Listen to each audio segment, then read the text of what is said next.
Hi everyone, Justice League is finally here.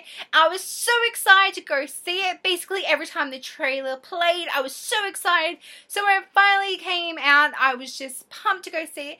And I'm honestly really happy with how it turned out. I was a little disappointed in the duration. It's 2 hours, so it's the shortest DC movie. And short compared to most Marvel films as well. So I was kind of hoping it would be longer. And originally it was meant to be 2 hours and 50 minutes, which I kind of thought was a little too long, but now it's just 2 hours and now it's too short. It's kind of no pleasing me. So I was a little disappointed that the duration was so short, but then I kind of understand because people just drift off most of the time. So I was really excited for Justice League. I really loved it. I waited to do my review basically because I want to talk about spoilers of the film. So if you haven't seen the film yet and you want to avoid spoilers, if you've managed to do so far, maybe not watch this because I am going to be talking about some key plot points. And here we go. So I was really excited for Justice League. I love Batman. I love the other DC films. I loved Wonder Woman. So I was really excited to see Batman and Wonder Woman together again and to see how they kind of deal with Superman's death from Batman vs Superman. I was also really excited to bring Aquaman and the Flash and Cyborg to the screen. And now I don't actually know much about Cyborg, but I was pretty excited to kind of see like how they're going to portray a character that I don't really know anything about, because I do know about the Flash, I do know about Aquaman, but Cyborg I actually knew nothing about. And Ray Fisher is fantastic in this role. He is really good, and I feel like you get more of his origin story and more of his story, but he's still kind of just a cameo character. Like, a lot of people have forgotten like that he's a key character in part of the Justice League because his name isn't out there as much as the Flash or Aquaman or Batman. But he was really fantastic in this film. The performance is brilliant. I really enjoyed his story. And I'm hoping he gets a solo film and I can get more of kind of his relationship, I guess, with his father and how he got to that position to begin with. Because I know he was in an accident, but I don't really know what the accident was. But I really enjoyed his story. The next person I enjoyed was Jason Momoa as Aquaman. I really enjoy his performances in other films and TV shows. Obviously, I know him from Game of Thrones, so I was pretty excited to see him in like a different role. Again, I don't know much about Aquaman. I know the basics and basically what was in Smallville, so there was just a lot that I was kind of just learning from the film. They kind of brush over Aquaman the most. You get the basics of who he is, but not really his origin, and like in one of the battle scenes, you kind of get how they're involved, but not really like his role.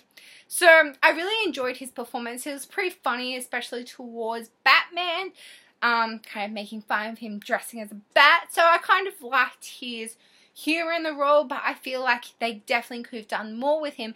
I feel like they must have cut a lot of his scenes out because a lot of the scenes they're showing of him is in the trailer. So everything that's in the trailer of Aquaman is basically him in the movie. There is a lot that's missing. I feel like they could have had a lot more of him, especially because a lot of fans already like Jason Momoa from Game of Thrones and was pretty excited about Aquaman.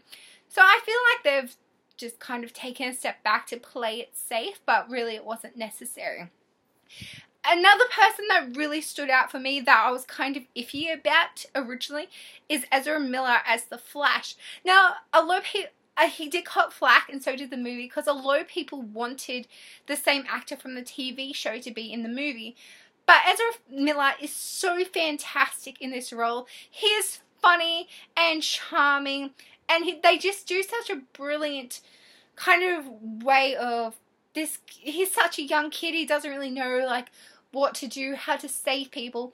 And this gives Bruce Wayne, Batman, the perfect opportunity to kind of take on like a father role. And it's just like, just save one person and you'll know what to do then. And it just kind of reminded me a little bit of like Tony Stark with Peter Parker and Spider-Man. I just feel like it was such a great way to show like Bruce Wayne is aging and eventually he's going to want to retire, and like he's making way for the new heroes and showing like this is how you do, like, my job. Like, basically you just save one person and go from there. You don't need a whole plan of how to save everyone, how to beat the villains. Like, start small and you'll do it. Like, don't freak yourself out. Like, you know you can do this. So I just feel like that was such a fantastic moment, and Ben and Ezra just had like a really great moment there. It's a standout scene between the two of them. So I really enjoyed the Flash. He was really, really funny. And my favourite scene also is with the Flash again. So this is where I'm going to the spoiler. Superman is back, and it was so good bringing him back. And it was pretty intense. Like, they kind of got him fighting the Justice League. It was really cool because I'm like, oh, like, are they making Superman the villain? I'm like, this is different. And there's one scene in particular where Superman has hold of multiple people and the Flash is just running behind him. And you just see Henry Cavill's Superman's eyes just follow him. And it's such a fantastic scene. The special effects for it are amazing. And just, you can feel how tense the Flash is. Just watching his eye. It was just such an incredible scene. I absolutely loved it. It was really fantastic. Now, I know Henry Cavill is copying a lot of flack, and especially the film, because he is filming a Mission Impossible and had a mustache. So they've had to use CGI to get rid of it, and it's kind of made his face a little odd, because I'm looking at his face going, there's something different. Like, it doesn't seem like it's him. Like, it seems like it's a clone. Like, so I thought at the start of the film, I'm like, are they trying to say, like, a clone's taken his place? So it was just a bit odd. But I understand why they did it. I feel like it's such a bullshit reason to hate on the film for something they couldn't control. Like, they've done the best they could. I feel like they could have done better. I mean, Star Wars The Force Awakens had a dead person in their film from CGI. So I know they can do a better job than what they did. But I still think it's no reason to hate the film. I honestly think Mission Impossible should just, like, yeah, shave it and we'll give you a fake mustache. Because I feel like that a fake mustache would look better than trying to CGI off it. But obviously I don't work with film, so whatever. And so I was really happy that Henry Cavill was back. Him and Amy Adams have great scenes together as usual. Like, they have great on-screen chemistry. Pretty much everyone in this film has great on-screen chemistry. I mean, Ben Affleck, Gal Gadot. I always say her name wrong. Like, everyone in Justice League have great chemistry. They have great chemistry together. I'm not saying it's a romantic chemistry. I'm just saying they have, like, really good on-screen chemistry where you enjoy their scenes together. You enjoy kind of just the sass they give each other. And I really love Gal as Wonder Woman. She is fantastic in the role. I'm so excited for the Wonder Woman sequel. I'm hoping she still does it. I know there's been reports that she may not, but I'm really hoping she comes back because the first film was fantastic and she's great in this. And I just feel like she was the perfect person to cast. I know originally when people cast her, they're like, why can't we get someone more well-known? Like, there's someone better than this. But honestly, I feel like she was made for the role. She's so great. Another person that's copying slack is Ben Affleck, which I feel like it's not necessary. Ben is really great as an older version of Bruce Wayne. I feel like people are forgetting that he's now older. He's not young anymore. He's getting old. He's getting to retirement age. Like, this is what happens. Like, he's older now.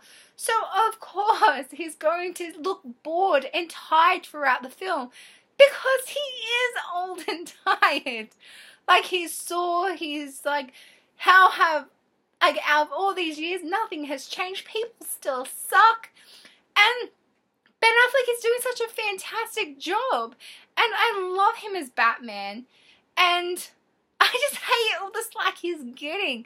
And when he was talking about that he wants a graceful exit, of course he's going to talk about eventually exiting. He's playing an older Bruce Wayne, people. He is old. Of course he's going to eventually leave. All the actors are eventually going to leave. DC is not going to go for a million years. And even if it does, we're going to get new actors. It's the same as Marvel. Robert Downey Jr. has been talking about for ages about leaving, and he just never does. But he's still been talking about it. No one's like, oh, he's ungrateful and bored of the role. Like, no. Just eventually, the character is either, one, going to die, or they're going to run out of storyline ideas and just want to write them out. So, like, Ben Affleck is basically saying, Bruce Wayne is old. He's going to want to leave eventually, or they're going to kill him off, or they're going to do something. I know there's a lot of things in the comics. Now, I haven't really read many of the comics, and the movies don't really follow them, but there's a lot of things they could do, and just eventually, actors get old, and they get tired, and they want to retire just like anyone else. So, of course, he is going to talk about exiting eventually. He's not saying, I'm doing it tomorrow. He's not saying, I'm doing it in a year. He's not giving us a timeline. So people, stop with the rumors. Now, as much as I like Jake Gyllenhaal, I don't want him as Batman. I want Ben Affleck. I want more of Ben Affleck. And he's fantastic in this movie. Like, stop shitting on him. Everyone is fantastic in this movie. I really did love Justice League. I love all the characters. I wish there was more of Jeremy Irons, because, like, I like Alfred. I like the character of Alfred. And I just feel like we're not getting much of him. I feel like there must have been parts of him that was cut out, because there was more in the trailer that wasn't in the movie. I just feel like there was so much cut out that I actually really wanted to see. I'm sure a lot of people are feeling the same way. We had like a few cameo performances by some other people, like Amber Heard. She was in it briefly, which I actually really find her boring as an actress, but there wasn't much of her to fully judge. So I'm hoping in Aquaman, like, she does have more of a scene in that one if there is a standalone film. But yeah, like, I really love Justice League. The villain was kind of, I don't know, a little flat. Like, I feel like they could have done the villain better, but I feel like that is the curse of the Marvel and DC films lately. The villains just aren't as great as you expect them to be, because we love the main characters so much. We're like, no matter what happens, the heroes are going to overcome it. So it doesn't matter what the motive of the villain is. We know that they don't have enough guts in the movies to kill the heroes we love. I mean, look at Marvel and Captain America. They should have killed Captain America in Civil War and it would have been huge. But they just didn't have the guts to do it. Now, whether they do that in Infinity War, who knows? But I just feel like it's hard to, like, really fear the villain when we know they don't have the guts to kill someone. Because even when they killed Superman in Batman vs. Superman, they gave us that tease straight at the end that, no, he's alive. Which, now watching this, it doesn't make sense why that moved, because they basically, when they bring him back, he's like, oh, I was dead. So, doesn't really make sense, but I feel like they just forgot they tried to tease us and that we wouldn't think about that. But yes, I absolutely loved Justice League. They're, like, mainly my only disappointment with it is duration is short. The villain could have been better, but I feel like that is just the curse of the comic films now. We just don't care about the villains because we know the superheroes are going to overcome it, just because the filmmakers don't have the guts to just go, yeah, we just killed them, like, deal with it. With saying that, I don't actually want any of the heroes to die. I do like them all, and I just, yeah, like, everyone's hating on the villain. I feel like they could have done more with Superman being evil, like, when he came back, like, made it last a bit longer, like, kind of make him, I don't know, like, work with the villain for a little bit and then bring Lois and Lane in to save him. Like, I feel like they could saved him a little too quick.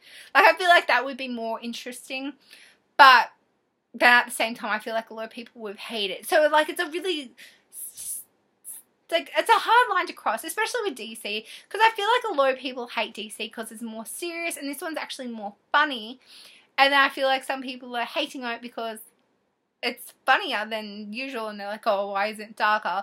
Like, I just feel like people are way too harsh on DC, but then, like, love Marvel too much, and Marvel's just kind of the same stuff every year now, where, like, DC is still, like, shaking it up and trying new things. But But maybe I am just a little biased towards DC because I do have that preference. But anyway, I absolutely loved Justice League. I'm so excited for the next standalone films. I'm excited for Justice League 2. I'm hoping this lasts a while. Like, I want more. I want, like, more of them to come in and get introduced, especially when you got the flashback scenes and there's a possible teaser Green Lantern. I actually did like the Green Lantern movie with Ryan Reynolds. I know a lot of people hated it, and while it's not the best film, I did like it. So, but I'm pretty excited to see where they take that and whether they improve it. So, thank you as always for watching. I hope you love Justice League 2. I highly recommend you go see it. I actually really want to see it again, so I'm hoping I can manage that. I'm definitely hoping when it comes out on DVD that there's an extended version so I can see all the deleted parts. But yes, thank you so much for watching. Like, comment, subscribe, especially if you like the film. Let me know your favorite scenes. And yeah, I'll catch you on my next review. Bye!